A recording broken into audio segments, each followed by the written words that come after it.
પૂર્ણિમાની વાર્તા। ભગવાન શંકર અને પાર્વતીજી મૃત્યુલોકના માનવીઓની લીલા જોવા નીકળી પડ્યા। આ વખતે પવિત્ર પુરુષોત્તમ માસ ચાલતો હતો, એટલે ઠેક ઠેકાણે ધાર્મિક વાતાવરણ નજરે પડતું હતું। કેટલાક ભાવિકો સ્નાન કરતા હતા, તો કેટલાક દાન કરતા હતા। પુરુષોત્તમ ભગવાનની કથા વાર્તા વાંચી સાંભળી રહ્યા હતા। મૃત્યુલોકના માનવીઓએ ધર્મમાં ડૂબેલા જોઈ શંકર ભગવાન અને પાર્વતીજીને અત્યંત ખુશી ઉપજી, કારણ કે તેઓ મહામૂલા માનવ દેહને સાર્થક કરી રહ્યા હતા। ચોમાસાના દિવસો હતા, આથી ચારે બાજુ લીલોછમ દેખાવ નજરે પડતો હતો। ખેતરોમાં જાત જાતનો પાક લચી રહ્યો હતો। મેઘરાજાની મહેરથી ખેડૂતોના મુખ પર ઉલ્લાસ જણાતો હતો। બધાએ ઉજ્જવળ ભવિષ્ય માટે મીટ માંડી રહ્યા હતા। ચાલતા ચાલતા શંકર પાર્વતી એક ખેતર આગળ આવ્યા। આ ખેતરમાં જઈને આગળ જવાની કેડી પડતી હતી। ઘણા માણસો એ ચીલે જઈને જતા આવતા હતા, તેથી ખેતરમાં ઉગેલા બાજરિયા થોડે થોડે અંતરે આડા પડી ગયા હતા।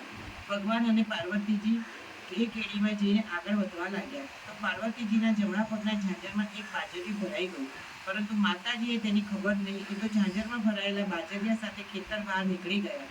એવામાં માતાજીની નજર પડી કે તરત જ પેલું બાજરિયું ઝાંઝરમાંથી ખેંચી કાઢ્યું। લીલું મજાનું ભરાવદાર બાજરિયું હતું, તેથી તેમાં દાણા ખાવાનું પાર્વતીનું મન થઈ આવ્યું। માતાએ તે બાજરિયાને બે હાથ મસળી નાખ્યું, એટલે દાણાથી ખોબો ભરાઈ ગયો। તે તો થોડા થોડા કરીને બધાય દાણા ખાઈ ગયા અને ભગવાન આગળ તેની મીઠાશનું વર્ણન કરવા લાગ્યા। પાર્વતીજીની આવી મનોદશા ઉપર ભગવાન શંકરને ખૂબ જ હસવું આવી ગયું। તેમણે પાર્વતીજીને ઠપકો આપતા કહ્યું, દેવી, આપણાથી ખેતરના માલિકની રજા સિવાય એક તણખલું પણ લેવાય નહીં, અને તમે તો આખું 365 દાણાવાળી બાજરી સાફ કરી ગયા। આ તમારો અપરાધ કંઈ નાનો સૂનો છે। આ સાંભળી પાર્વતીજીને પોતાની ફરજનું ભાન થયું। તેઓ બોલી ઉઠ્યા, હે દેવ, હરખમાં મને ભાન ન રહ્યું કે હું દોષમાં પડું તેવું પગલું કરી રહી છું। હવે થઈ ગયું તે થોડું ન થવાનું છે। હવે આપ દોષમુક્ત થવાનો ઉપાય બતાવો। શંકર ભગવાને કહ્યું, દેવી, તમે 365 દાણા આરોગ્યા છે, એટલે 365 દિવસ ખેડૂતને ત્યાં શ્રમ કરીને તેનો બદલો વાળી આપો, તો જ ઋણ મુક્ત થવાય માટે બ્રાહ્મણીનું સ્વરૂપ લઈ ખેડૂતને ત્યાં કામે લાગી જાઓ, અને હું એકલો કૈલાસમાં જાઉં છું। પાર્વતીજીને ભગવાનની આજ્ઞાનું પાલન કરવા બ્રાહ્મણીનું સ્વરૂપ ધારણ કરી ખેતરથી થોડે દૂર આવેલી ખેડૂતની ઝૂંપડીએ ગયા। ભગવાન કૈલાસમાં પહોંચી ગયા। પુરુષોત્તમ માસ ચાલતો હોવાથી ખેડૂત પતિ પત્ની મંદિરે દર્શન કરવા ગયા હતા। જ્યારે માતાજી બ્રાહ્મણીનું સ્વરૂપ લઈ ખેડૂતની ઝૂંપડીએ આવ્યા, ત્યારે ખેડૂતની દીકરી બળદના ગળે બાંધવા કોળીઓની માળા બનાવી રહી હતી। ત્યાં તો ખેડૂત અને તેની પત્ની પુરુષોત્તમ પ્રભુનું રટણ કરતા આવી પહોંચ્યા। બ્રાહ્મણીએ તો જેમને જય શ્રી કૃષ્ણ કહ્યા, આજે આગળ વિશ્વ અતિથિને આવેલા જે બંને હર્ષકેલા થઈ ગયા। આ બ્રાહ્મણીએ કહ્યું, હું એકલી છું, મને તમારે ત્યાં રાખશો તો હું તમારું કામ કરીશ। કામના બદલામાં 2 ટંક રોટલા મળશે, એટલે બહુ છે। ખેડૂત કહે, બાઈ, ખુશીથી તમે મારે ત્યાં રહો, તમારાથી થાય તો કામ કરજો, પણ હા, તમારું નામ શું છે? મારું નામ ઉમા છે। બ્રાહ્મણી બનીને આવેલા પાર્વતીએ કહ્યું, ખેડૂતના ઘરમાં તો સાક્ષાત માતાનું આગમન થયું હતું, એટલે તેમના પગલાથી જોતજોતામાં ખેડૂતનું ભાગ્ય ફરી ગયું, તેની ગરીબાઈ દૂર થઈ ગઈ। આ વખતે ખેતરમાં પાક સારો ઉતર્યો અને તેના નાણાં પણ સારા આવે તેવા ભાવ ઊંચા ચડી ગયા। ખેતરની નજીકમાં જે ગામ હતું, એ ગામમાં પણ માતાજીના પગલાનો પ્રભાવ પડ્યો। ગામ પણ સુખી થવા માંડ્યું। ઉમાબા કહીને ખેડૂતની પત્ની બોલાવે છે, અને ખેડૂત ઉમાબેન કહીને બોલાવે છે। તેણે ઉમાને ધર્મની બહેન ગણી છે। ગામવાળા પણ તેને ઉમાબા કહીને બોલાવે છે। આમને આમ પુરુષોત્તમ મહિનાની પૂર્ણાહુતિ થઈ અને સુખી થયેલા ખેડૂતે ગામના બ્રાહ્મણોને લાડુ જમાડી સારી દક્ષિણા આપી। આથી ગામમાં ખેડૂતી વાહવા બોલાવા લાગી। દિવસોના પાણીના રેલાની જેમ વહેવા લાગ્યા। આમને આમ બ્રાહ્મણ બનીને આવેલા પાર્વતીજી ખેડૂતને ત્યાં 300 દિવસ પૂરા કરી નાખ્યા, તો પણ હજુ 65 દિવસ ખૂટતા હતા। એવામાં ગામના ભાવિકોએ સંઘ કાઢીને કાશીએ જવાનું નક્કી કર્યું। ખેડૂત અને તેની પત્નીએ વિચાર્યું કે ભવભવના પાછળ ધોવાને આ શુભ અવસર છે, માટે સંઘમાં કાશી જઈએ, પરંતુ તેઓ જાય તો ખેતીવાડીનું ધ્યાન કોણ રાખે, ઢોરને કોણ સાચવે? તે ઉમાબા અને નાની દીકરી થોડા સાચવી શકે તેમ હતા, તેથી જવાનો વિચાર માંડી વાળ્યો। આ વાતની ઉમાને ખબર પડી, એટલે તેણે બધું કામ ઉપાડી લેવાની ખાતરી આપી અને ખેડૂતે કહ્યું, ભાઈ, ધર્મના કામમાં ઢીલ ન હોય, કરેલું સાથે આવવાનું છે, માટે પુણ્યનું ભાથું લેવા તમે બંને ખુશીથી જાઓ, પણ હા, તમે મારું એક કપડું સાથે લેતા જજો, અને જ્યારે ગંગાજીમાં સ્નાન કરો ત્યારે હાથ જોડીને ગંગામાને વિનંતી કરજો, હે પતિ પાવન ગંગાની મૈયા, ઉમાબાએ ભાવથી આ કપડું મોકલ્યું છે, તેનો હાથોહાથ સ્વીકાર કરો। મને વિશ્વાસ છે કે ગંગા મૈયા જરૂર મારા કપડાનો સ્વીકાર કરશે। ગંગા મૈયા હાથોહાથ કપડો લેશે, તે વાત ખેડૂતના પત્નીના ગળે ઉતરી નહીં, પરંતુ ખેડૂત તો પૂર્ણ શ્રદ્ધાળુ હતો, તેથી તેણે કપડું લઈને પત્નીને આપ્યું, અને તેઓ વાગતે ગાતે કાશીના સંઘમાં ચાલી નીકળ્યા। સંઘ પગપાળા આગળ વધે જાય છે. રસ્તામાં આવતા તીર્થ સ્થાનોમાં દર્શન કરે છે. થાક લાગે છે ત્યારે વિશ્રામ લે છે. ભૂખ લાગે ત્યારે ભાતું ખાય છે અને ભજન કીર્તન કરતા આગળ ચાલે છે. બધાના મુખ પર ઉલ્લાસ છે, બધાના પગોમાં જોર છે. તેથી તેઓ ધાર્યા કરતા વહેલા પવિત્ર કાશી નગરીમાં આવી પહોંચ્યા. સાંજના તેઓ પહોંચ્યા હતા એટલે એક ધર્મશાળામાં મુકામ કરી કાશી વિશ્વનાથના દર્શન કરી આવ્યા. પછી જમી પરવારીને ભજન કરતા કૂદી ગયા. વહેલી સવારે સૌ ગંગાજીમાં સ્નાન કરવા મણિક મણિકના ઘાટ ઉપર ગયા. ખેડૂત અને તેની પત્ની પણ સાથે જ હતા, પરંતુ ઘણા દિવસો થવાથી તેમાં ઉમાનું કપડું ધર્મશાળાએથી લેવાનું વિસરી ગયા. બધાએ ગંગાજીમાં સ્નાન કર્યું, દેવ દર્શન કર્યા અને યથાશક્તિ દાન કર્યું. આવી રીતે એક અઠવાડિયું બધા કાશીમાં રોકાયા અને પુણ્યનું ભાતું બાંધીને ઉલ્લાસભેર પોતાના કામ તરફ પાછા ફરવા નીકળી પડ્યા. હજુ પણ ખેડૂત અને તેની પત્નીને ઉમાનું કપડું યાદ આવતું ન હતું. સંઘ અડધે રસ્તે આવીને બધા વિશ્રામો ખાવા રોકાયા. એવામાં ખેડૂતે ઉમાનું કપડું યાદ આવ્યું અને હૈયામાં ફાળ પડ્યું. તેણે પત્નીને કહ્યું, અરે રે રે, તું તો ભૂલકડીને કોઈ ભૂલકણું. આ ઉમાબાનું કપડું તો કાશીમાં યાદ જ નહીં આવ્યું. તને ગંગા મૈયાએ અર્પણ કરવાનું હતું. હવે ઘરે જઈને ઉમાબેનને શું જવાબ આપીશ? ખેડૂતની પત્ની બોલી, પડ્યું રઘવાટમાં તે ભજનની ધૂનમાં એ તો યાદ જ ના આવ્યું. હવે શું થાય? જો ત્યાં યાદ આવ્યું હોત તો વાંધો નહોતો. હવે અધવચ્ચે યાદ આવ્યું ને ભારે ઉપાધિ થઈ ગઈ. એ બિચારી આપણા ઘરનું બધું કામકાજ કરે છે અને આપણી ગેરહાજરીમાં પણ બધું કામ માથે લઈ લીધું છે. એટલે આપણે તેનું કામ કર્યા વગર પાછા જઈશું તો તેનું મન ઉતરી જશે અને જિંદગીભરનું મેળું માથે રહી જશે. આ સાંભળી ખેડૂતો સંઘવી પાસે ગયો અને બધી વાત કહી.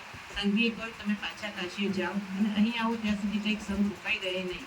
બધા ઘેર પહોંચી જઈ ઉતાવળા થાય છે એટલે એક દિવસ પણ રોકાઈ દેવું ભારે તેમ નથી. તમારે જવું હોય તો 2 જણા જાઓ. ખેડૂત કહે, ઠીક, તમારું પણ બળજબરી થોડી થાય. તમે તમારા ગામ તરફ જાઓ અને અમે બંને કાશી તરફ જઈએ છીએ. આમ કરી ખેડૂત અને તેની પત્ની પોટલા માથે મૂકી કાશી જવા રસ્તે નીકળ્યા. અને બીજી બાજુ સંઘવીએ સંઘ ઉપાડવાનો હુકમ કર્યો. પણ બાળકિયા ઉઠતા જ ન હતા. માણસો બધા ચાલતા જાય, પણ સર સામાન ભરેલા ગાળાને બળદ વગર કોણ ખેંચે? સંઘવીની મૂંઝવણનો પાર રહ્યો નહીં. આ તો ભારે થઈ ગયું. હવે આપણે કરવું શું? બધાએ બળદની હાલત જોઈ તો જાણે ઘણા સમયના માંદા હોય એવા લાગ્યા. તેમને ઘાસ દારૂ નીર્યા તો પણ એક તડકલું મોઢામાં લીધું નહીં. પછી ઉઠાડવા માટે ઠેક ઠેકાણે પરોણાની આગ પહોંચી, પણ બળદો ત્યાં જ બેસી રહ્યા. સાના ઉઠે? આ તો ઉમા બનીને રહેલા પાર્વતીના સૌ ઉપર રહે તે માટે બળદોનો આવો માય કાંગલા બનાવી દીધો. આપણે સંઘવી યાત્રાળુઓને કહી દીધું કે હાલમાં આપણે અહીંયા જ રોકાઈ રહીએ છીએ. જ્યાં સુધી બળદો સાજા ના થાય ત્યાં સુધી આપણે રોકાયા વગર છૂટકો નથી. આમ તમને અધવચ્ચે જમવા રોકાઈ રહેવું પડ્યું અને દિવસો પસાર થવા લાગ્યા. ખેડૂત અને તેની પત્ની પણ હવે કાશીનગરમાં પહોંચી ગયા હતા. ત્યાં ધર્મશાળામાં વિશ્રામ થઈ પેલું કપડું લઈને ગંગાના સ્નાન કરવા ગયા. બંને પગથિયાં ઉતરીને કેડસમાં પાણીમાં આવી ત્યાં ઊભા રહી ગયા અને પેલું કપડું લઈ હાથ જોડીને ભાવપૂર્વક ગંગા મૈયાની પ્રાર્થના કરીને આંખો મીચી ઊભા રહ્યા. થોડી વારમાં ધ્યાન કરીને ખેડૂતે કહ્યું, હે ગંગા મૈયા, મારી ઉમાબેનને હેત કરીને આ કપડું આપને મૂક્યું છે તો મારી તેનો હાથોહાથ સ્વીકાર કરો. ઉમાબેને ભારપૂર્વક કહ્યું છે કે ગંગા મૈયા હાથોહાથ કપડું લેશે. મૈયા અમારું વચન રાખો અને જટ કપડાનો સ્વીકાર કરો. આમ કહીને ખેડૂતે હાથમાં રાખેલું કપડું જય ગંગા મૈયાના નાદ સાથે પાણીમાં તરતું મૂક્યું. પણ આ તો ચમત્કાર! એકાએક પાણીમાં ખળભળાટ થયો અને 2 રૂપાળા હાથ પાણીની સપાટી પર દેખાયા. એ સાથે જ કપડું તરતું તે હાથ પાસે ગયું. આ જોઈ ખેડૂત અને તેની પત્નીને અપાર આનંદ થયો અને તેઓ જય ગંગા મૈયા કી બોલ્યા. એ સાથે જ બંને હાથે કપડું લઈને પાણીમાં ગરગર થઈ ગયા. આજે ખેડૂતને ઉમામાના સપનું પાકું થઈ ગયું. બંને દેવ દર્શન કરી ભાતું ખાઈ પોતાના ગામ તરફ જવા નીકળી પડ્યા. તો અધવચ્ચે સંઘે પડાવ નાખેલો જોયો. તેમના આશ્ચર્યની અવધિ ન રહી. આટલા બધા દિવસ સંઘ રોકાયો કેમ? તે દિવસો તો બધા ઘેર જવા માટે ઉતાવળા થયા હતા. સંઘે કહે, પટેલ, જેવા તમે અહીંથી કાશી જવા ઉપડ્યા તેવા જ બધા બળદો માંદા પડી ગયા. હવે સામાનથી ભરેલા ગાળા સી રીતે લઈ જવાય? એટલે બળદો સાજા થવાની રાહ જોઈ બેઠા છે. તમે જરા જુઓ ને બળદોને શું થયું છે. ખેડૂત અને તેની પત્ની એક બળદ પાસે જઈને હાથ ફેરવતા ગયા અને થોડી વારમાં બધા બળદો સાજા થઈ ગયા. ઉઘરાના કંકાળાથી વાતાવરણ ગુંજી ઉઠ્યું. હવે સંઘવીનો જીવ હેઠો બેઠો. સંઘવાળા પણ રાજી થઈ ગયા. બધાએ ચમત્કાર નિહાળી ખેડૂત દંપતીને ધન્યવાદ આપી રહ્યા હતા. તેમની સાચી ભક્તિને બિરદાવી રહ્યા હતા. થોડી જ વારમાં સંઘે પડાવ ઉપાડ્યો. રસ્તામાં ખેડૂતે ઉમાબેનના ચમત્કારની વાત બધાને સંભળાવી અને કાશીમાં ગંગા મૈયાએ કપડું હાથોહાથ લઈ લીધું તે પણ જણાવ્યું. ઉમાબાનું આવું સૂત્ર જાણી લોકો જાત જાતની વાતો કરવા લાગ્યા. કોઈ કહે કે ખેડૂતના ઘરમાં સાક્ષાત માતાજી પધાર્યા છે. કોઈ કહે માતાજીના પગલાં થયા પછી જ કામ છૂટી થયું છે અને સંઘ કાઢવાનું સૂચ્યું છે. કોઈ કહે માતાજીના સત્તા પ્રતાપે સંઘ કાઢવાનું સૂચ્યું છે. કોઈ કહે માતાજીના સત્તા પ્રતાપે જ માંદા બળદો એકાએક સાજા થઈને ચાલવા લાગ્યા. પંથ કપાતો જતો હતો, ઉત્સાહ હતો, જાત્રા કરીને આનંદ ઉમંગ હતું અને ચમત્કાર જોયા પછી આનંદ ઓર વધી ગયો. આપણે સંઘ સખરૂપ ગામના પાદરે આવી પહોંચ્યા. ગામવાળાને ખબર પડી કે તેઓ સઘળું સામયિક કરવા ઉમાબાને સાથે લઈ પાદરે આવી પહોંચ્યા. ઉમાબાએ સોના રૂપાના ફૂલોથી સઘળું સવાર્યું થયું અને બધાએ અડધો કલાક પ્રભુ નામની ધૂન મચાવી. પછી બધા જ વાજતે ગાજતે ગામમાં પ્રવેશ્યા. ખેડૂત આગ્રહ કરીને સંઘને પોતાના ઘેર લઈ જવા અને તાબોળતાબ રસોઈ બનાવી. બધાને સારી પેટે જમાડ્યા. જમીને જતી વખતે ઉમામાને પગે લાગ્યા. ઉમામાએ બધાને આશીર્વાદ આપ્યા. આખા ગામમાં આનંદ થઈ ગયો. સતીના પગલા ખેડૂતના ઘરમાં થાય છે તે જાણી ભાવિક સ્ત્રી પુરુષો ખેડૂતના ઘરમાં જમા થવા લાગ્યા અને ઉમાબાના દર્શન કરી આશીર્વાદ લઈ પાછા ફરવા લાગ્યા. ઉમા બ્રાહ્મણીના સ્વરૂપમાં સાક્ષાત પાર્વતીજી હતા. તેથી તે ખેડૂત તીર્થ સામ સમૂહ બની ગયું. પાર્વતીજી એ બ્રહ્માણીના સ્વરૂપમાં 365 દિવસ પૂરા કરવા હતા. તેમાંથી 360 દિવસ વીતી ગયા. હવે પાર્વતીજીને ખેડૂતના ઘરમાં માત્ર 5 જ દિવસના મહેમાન હતા. કોઈને આ વાતની ખબર ન હતી અને વાત પણ ખરી હતી. ભગવાનની લીલાનો પાર કોણ પામી શકે છે? ખેડૂત રોજ સવારના વહેલો ઉઠી ખેતરે જતો અને તેની પત્ની બપોરના રોટલા ખેતરે પહોંચાડતી હતી. પણ એક દિવસ ઉમાબાએ ખેતરે રોટલા પહોંચાડવાનું માથે લીધું. એ દિવસ પાર્વતીજીનો 365મો દિવસ હતો. ભગવાન શંકરે તેમને કરેલી સજાના બદલામાં તેમણે 1 વર્ષ ખેડૂતના ઘરની કામગીરી બચાવી. બાજરિયાના 365 દાણા ચોરી થવા બદલ પાર્વતીજીએ બ્રાહ્મણીના સ્વરૂપમાં 365 દિવસ ખેડૂતને ત્યાં પૂરા કર્યા. આજે છેલ્લો દિવસ હતો એટલે પાર્વતીજીએ શંકર ભગવાન પાસે પોતાના સ્થાને જવાનું હતું એટલે તે ખેતરમાં ખેડૂતને રોટલા આપવા જવાને માને જવા રહેવા વિચાર્યું. ખેડૂતની પત્નીએ ઘણું કહ્યું પણ ઉમાબેએ હઠ કર્યો.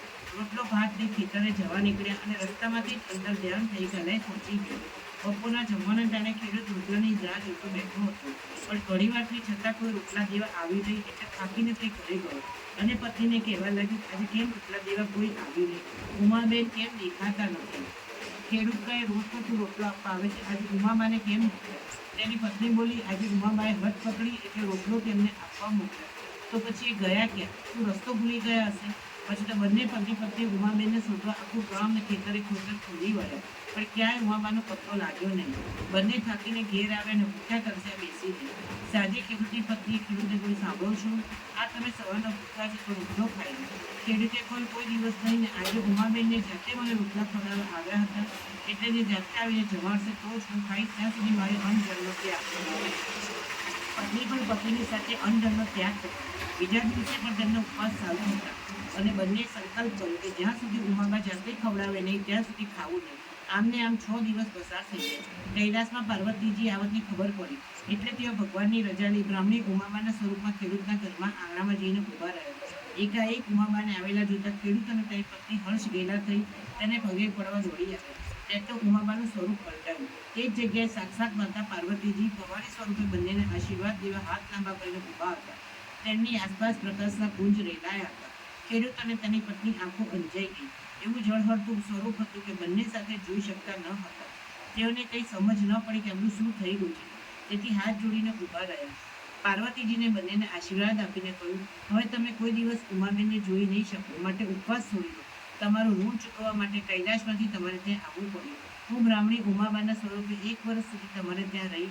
તમે મારી ખૂબ જ સેવા ચાકરી ઉઠાવી. વળી તમે પુરુષોત્તમ ભગવાનનું વ્રત કરો છો તેથી તમારું શ્રેય કરવાના હેતુથી મારા પગલાં તમારે ત્યાં થયા અને તમે સુખી થયા. ગામ પણ સુખી થયું.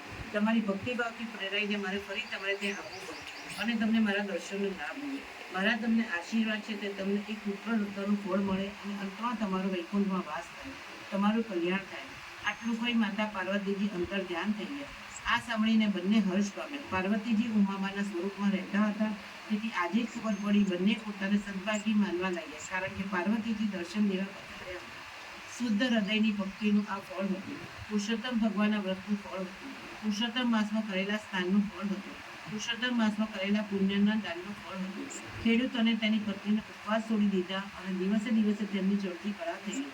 આગળ જતાં ખેડૂતની પત્નીએ પુત્રને જન્મ આપ્યો અને તેઓ સુખમાં દિવસો પસાર કરવા લાગ્યા. સારા પગલાં હોય તો બધું બને સ્વીકાર. સંતતિને સંપત્તિ મળે, સુખ પણ નિર્ધાર. હે પુરુષોત્તમ ભગવાન, તમે જેવા ખેડૂત દંપતીને પડ્યા એવા શ્રદ્ધાપૂર્વક તમારી ભક્તિ વ્રત કરનારને પડજો.